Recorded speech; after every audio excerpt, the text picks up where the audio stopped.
This is Arun Kumar. Welcome to study UP board पर। तो जो हमारी सीरीज चल रही थी हिंदी की 20 MCQ वाली, ये उसी का सन 2023 का सेट बना है। तो चलिए फिर इसे सॉल्व करते हैं। तो इससे पहले हम सन 2024 के सभी सेट कंप्लीट कर चुके हैं। ये तो 23 का हमारा सेट नंबर 1 है। तो चलिए फिर इसे लगाते हैं। तो इसका फर्स्ट क्वेश्चन दिया गया है, आचार्य रामचंद्र शुक्ल किस युग के लेखक हैं। यानी पूछा गया है कि आचार्य रामचंद्र जो शुक्ल हैं वो किस युग के लेखक हैं। तो अलग से वापस ऑप्शन देखते हैं। इसके ऑप्शन में दिया गया है शुक्ल युग, द्विवेदी युग, शुक्लोत्तर युग, भारतेंदु युग। तो इसका करेक्ट आंसर क्या है, आचार्य रामचंद्र जो शुक्ल हैं वो शुक्ल युग के लेखक रहे हैं। नेक्स्ट देखते हैं। पूछा गया गबन विधा है, यानी गबन किसकी विधा है, मतलब कौन सी विधा है। नाटक है, एकांकी है या उपन्यास है। तो इसका देखो, ना तो नाटक है ना एकांकी है, ये क्या है, एक उपन्यास है। गबन एक उपन्यास है। तो करेक्ट आंसर क्या हो जाएगा, उपन्यास। नेक्स्ट क्वेश्चन देखते हैं।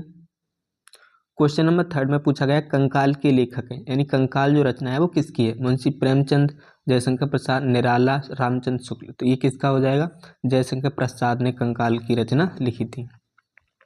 नेक्स्ट देखते हैं।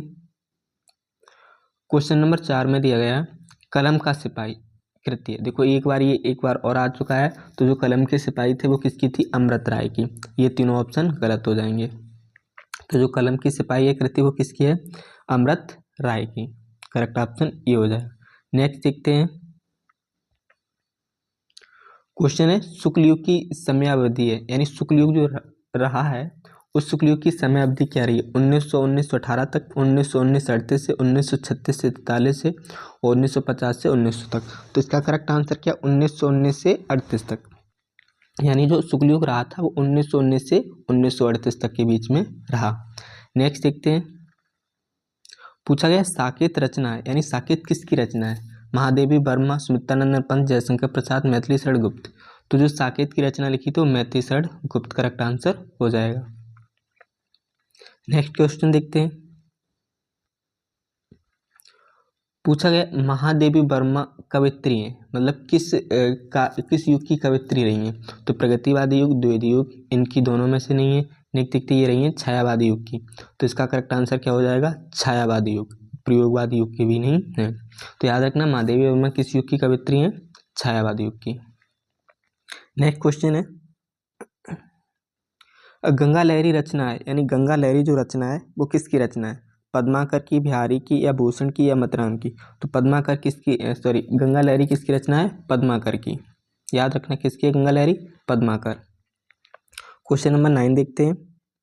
आधुनिक काल की समय अवधि है, यानी आधुनिक काल जो रहा है, जो आधुनिक काल स्टार्ट हुआ वो कब से कब तक रहा। तो ये याद रखना 1919 से 38 तक नहीं है, 1936 से 43 नहीं, 1918 से 1950 नहीं। तो ये क्या हो जाएगा, 1943 से अब तक। ये कैसा है, आधुनिक काल।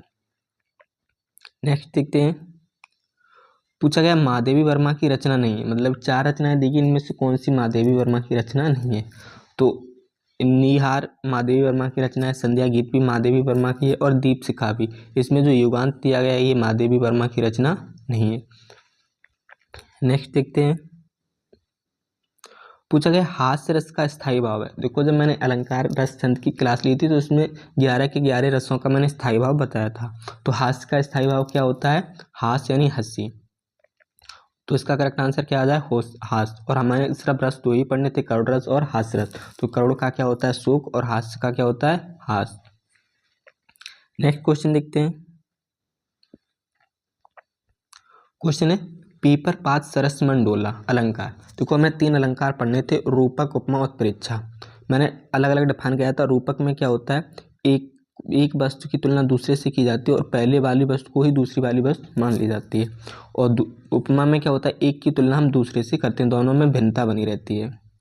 उत्प्रेक्षा में क्या होता, यहाँ वाक्य के यानी वाक्य के अंत में जनु, मनु, जानु, ज्यों ये वर्ड आदि आते हैं। तो यहाँ देखो पीपर पास सरस मन, पीपर का जो पत्ता का मन, पीपर का पत्ता कैसे डोला है, जैसे मन डोलता है।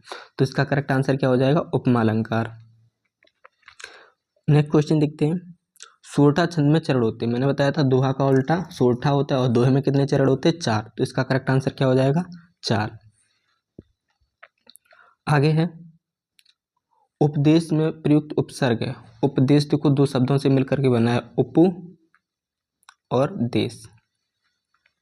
तो मैंने बताया था प्रत्यय में क्या होता है, जो सार्थक शब्दों में आगे जोड़ दिए जाते, उपसर्ग जो आगे जोड़ दिए जाते हैं। तो देखो उपदेश में क्या जोड़ा गया, तो उप, तो इसका करेक्ट आंसर क्या हो जाएगा, उप। नेक्स्ट ऑप्शन देखते हैं, तो ऑप्शन सी हमारा सही है, उप। नेक्स्ट देखते हैं, पूछा गया प्रत्यय के भेद होते हैं, यानी प्रत्यय के कितने भेद होते हैं, तो प्रत्यय के दो भेद होते हैं, एक कृत होता है, एक तद्धित होता है, एक कृत और एक तद्धित, दो भेद होते हैं, तो याद रखना। नेक्स्ट देखते हैं, हानि लाभ में समास है। मैंने बताया था जब दो वाक्य ऐसे जैसे सुबह शाम, जो बीच में डैश आता है, आजकल बीच में डैश आता है, दिन रात बीच में आता है, तो जिनके बीच में डैश लग के आता है वो हमेशा क्या रहते हैं, द्वंद्व समास। जैसे माता पिता, तो इसका करेक्ट आंसर क्या हो जाएगा, सॉरी द्वंद्व समास। नेक्स्ट देखते हैं, अब पूछा गया मछली का पर्यायवाची है। मछली देखो दुष् है नहीं, मीन किसे बोलते हैं, मछली को, तो इसका करेक्ट आंसर क्या हो जाएगा, मीन।